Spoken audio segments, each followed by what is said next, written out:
3, 2, 1, and Mayor Craig Thurmond, welcome back onto the Thrive Time Show. How are you, sir? I'm great. How are you, Clay? I'm excited for you to be here, but I'm more excited. I'm 4% more excited about today's guest. She is a former city attorney for Broken Arrow, and she knows more about you than I do, and so I'm excited to have her on so we can ask her the tough questions about what it's like to work with you, sir. So Beth Ann Childs, welcome onto the show. How are you? Great. Thank you for having me. So you are an attorney who specializes in the representation of cities and towns. Beth Ann, can you explain what exactly do you do as an attorney? When you're a city attorney, what does your job look like? You know, it's kind of funny because a couple of years ago, I was doing some interviews for the city of Tulsa. I was serving on a certification panel while they hired municipal attorneys. And one candidate came in and he said, what does an average day look like for you? So we do lots of things. We review contracts. We advise the city council in any boards and trusts like the Planning Commission, the Board of Adjustment. Oftentimes we prosecute misdemeanor traffic offenses in municipal court. We handle litigation on behalf of municipalities. We draft ordinances, resolutions, all sorts of complex transactions in a variety of areas. Environmental law. So every day is different. I find that in every industry, I own different businesses, and like some industries like the hair business, there's some difficult hairstylists to work with. The landscaping business, there's difficult landscapers to work with. There's, everybody knows there's the best and the worst of every. And so you've probably worked with a lot of elected officials. You've seen a lot of people. How would you say is Mayor Craig how would you say he is to work with? Because you've worked directly with him. I did. He's best plus. Really? Absolutely. And what makes him good to work with as a city attorney? One of the things that I appreciated most about him is if there was an issue, he would come to me in advance and we would talk through it. So that's important as opposed to trying to play stump the lawyer and ask you questions while you're sitting in the middle of a meeting. The other thing is he listened to my advice. I can't think of a single time during my almost 20 years of knowing him where I would say to him, this is what the law says, or there's a gap in the law here, and it's an area that you really need to be careful for. He always listened. Now, I'm not asking for specific names at all. And what I am asking for is what sort of behavior have you seen that is the antithesis of this? Because, and again, I'm not looking for the specific city, because I know you've worked with other cities and municipalities, but what kind of behavior could really be destructive? I mean, if you're saying Craig's the best to work with, what kind of behavior could really be destructive when you're working with an elected official? Well, in fact, as municipal attorneys, sometimes one of the classes that they have on a national level, because I'm actually on the board of directors for the International Municipal Lawyers Association, and one of the classes that you'll see periodically is how to deal with the difficult elected official. And some of the things that tend to be consistent is an individual that won't listen to the advice that you have to give. Now, they don't necessarily have to take it, but at least you want them to listen to it. It's someone that makes things personal against you, someone that tries to undermine processes. So, for example, the state of Oklahoma, if you got a council manager form of government, the elected officials are supposed to work through the city manager. Typically, your more problematic elected officials will circumvent the city manager and go directly to staff that they think can somehow advance their objective. Also, I think that maybe the antithesis is also someone that doesn't have the public good at heart. A lot of times you'll get people that run for council, for a variety of reasons. And the good ones are the ones that are really thoughtful about the future of the city or the town. Having not spent a whole lot of time with elected officials, what would be another motive that somebody would have for wanting to become an elected official? If they're not looking for the best, if they're not looking out for their citizens and trying to protect their city and make it the best it could be, what reasons would somebody become an elected official? Well, I can only speculate because I'd rather someone run over me than run for elected office. But ego, sometimes they may have a project that they want to get advanced. Like, for example, in Bethany, we had an elected official. She ran for city council because she really wanted to get a new library. Well, that was a very altruistic goal. But so sometimes it's pet projects, things like that. Okay, and so you believe that Mayor Craig has been one of the best elected city officials that you've worked with. Broken Arrow is one of the fastest growing cities. Mayor Craig, is it now the fastest or one of the fastest growing cities in Broken Arrow? It's the second fastest growing in the state after Oklahoma City. The second fastest growing city in the state is Broken Arrow. Yes. Okay, Beth Ann, what kind of things could a mayor do to limit, to retard, to stop, or to slow the growth? I mean, what kind of stuff could happen if you get the wrong mayor in Broken Arrow that could really slow down growth?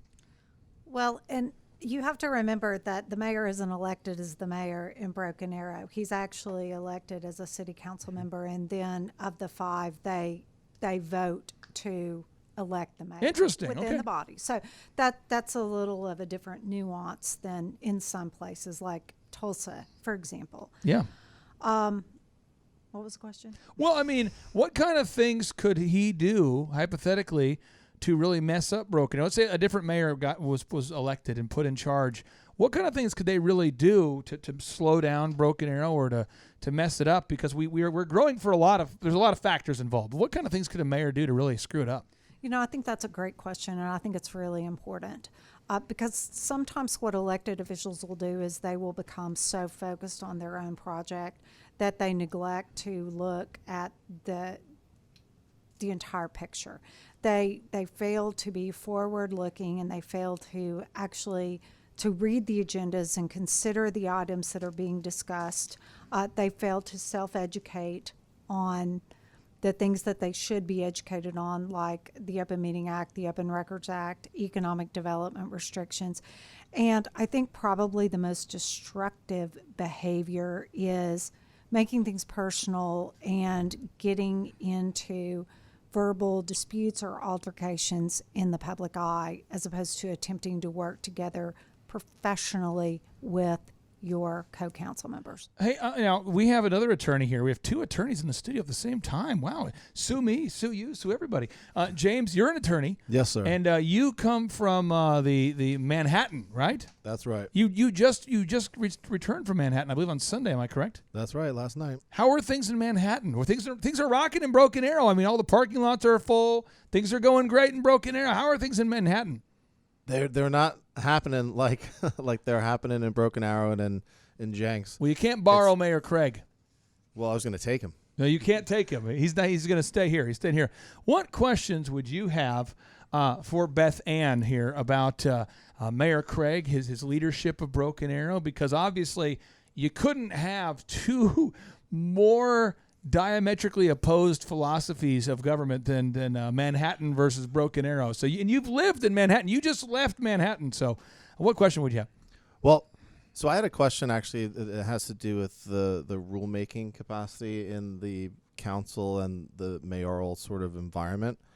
And this was actually a professional responsibility question that I had for Beth Ann, and it relates to, let's say, so the city is in effect your client, right? If you're a city attorney, isn't that right? That's okay. right. All right. So I just want to make sure that I got that premise right. And so let's say that the city passed an ordinance that you personally disagreed with. For instance, 18-year-olds had to wear hats or something like that. You just did not agree with it. And then something happened where you would have to represent the city in connection with that ordinance. What would you do, because your personal beliefs and then your professional obligations are kind of at odds?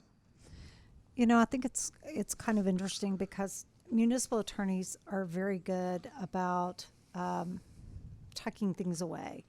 And so we try to not ever let our personal opinions about the way things ought to be done. But that's where the counselor at law comes in. So if I saw an issue with an ordinance, I would probably have those conversations with the council members in advance and just point out the pros and cons. But there's a huge difference between whether something is legal and whether or not the municipal attorney agrees with it. Gotcha. Thank you. Okay. But now, James, Yes. you have an opportunity to paint Mayor Craig into a corner. You have an opportunity here to really take the show down to the bottom here. So what question would you have for Mayor Craig Thurmond? The economy's doing well. Things in Broken Arrow are going well.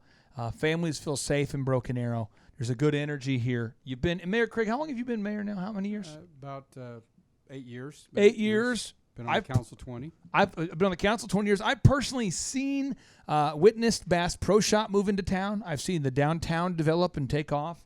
I've seen a lot of development, a lot of great things in Broken Arrow. What questions would you have for a man who I consider to be one of the best mayors in Oklahoma? Great. Okay. Hi, Mayor Craig. Hi. So one of the questions that I have is, let's say you get reelected and you take your first day in office after being reelected, and you sit down at your desk. This is after you get your coffee or whatever your routine is. You sit down at your desk, you turn your computer on. What is the first action item that you're going to take? Is it going to make a phone call? Are you going to convene a meeting? Are you going to send an email? What's the first thing you're going to do? Well, first, us being all volunteers, we don't have a desk. So my desk is my truck. So I would it would really, first action would be whatever we needed to do. Get a desk? Right now, I don't have a desk. No. I do for my work, but not for the city. And right now we're working on Innovation District. So we're really working hard on trying to get that to go forward. So it would probably be something to do with the Innovation District, because we're really trying to get that as our next big thing that we're trying to do in Broken Arrow. Tell us what that thing is as we're wrapping up today's show. What is the Innovation District? The Innovation District is an opportunity for schools, for education entities, whether it's OSU, TU, NSU, OU, Broken Arrow Public Schools, Tulsa Technology. All those schools will have an opportunity to train students, and they'll be able to work at companies as interns and learn how to be good employees. But the company has the opportunity to be able to hire those employees once they graduate from whatever education level they're trying to attain, and they can stay right here in Broken Arrow instead of having to go to Dallas, Denver, Kansas City, or somewhere else to find a job. So it'll create good jobs, but it's more innovative, more thought concept, a lot of research and development type firms, a lot of different types of firms will be involved. Did you come up with this idea yourself, or did you steal Beth Ann's idea? Well, Beth Ann has supported this idea. She knows about it. I think that the chamber kind of came up with the concept of trying to do this, and we started learning more about it. Yeah. We first thought we were going to do this business park type concept, Yep. and then we realized innovation districts are the future, and it's a whole area that has housing, that has shops and different and places to eat. So it's a whole district, a whole area, and so our plan is to start with an incubator downtown, and then move to something even larger. Now, we have time for one more question here. Beth Ann, I want to ask you, because many people are thinking about who to vote for coming up here. Why do you believe the people of Broken Arrow should vote for Mayor Craig Thurmond? I mean, you've known the guy a long time. You've worked with him a long time. You've said he's the best elected official you've ever worked with. Why do you feel like the citizens of Broken Arrow should give their vote to Mayor Craig Thurmond? He's honest, he's ethical, and he cares about this community more than I think anybody I've ever known. It's a pretty strong endorsement there, Chief. That is a good endorsement. Yes, it is. I tell you what, I have 5 kids. We live in Broken Arrow. We're honored to call you mayor. Thank you for what you're doing for the city each and every week. And I hear that you're still making an outstanding salary. I hear you're in it for the money, Chief. I hear you're making $0 a year to be mayor. Is that still the case? That's still the case. You are in it for the money, aren't you? Is it you kind of building up interest over time? Is that the move?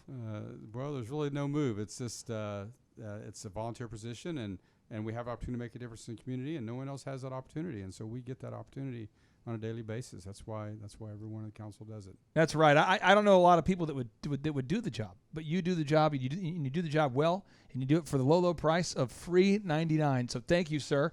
And we're going to end today's show with a boom, as we always do. So here we go. 3, 2, 1, boom.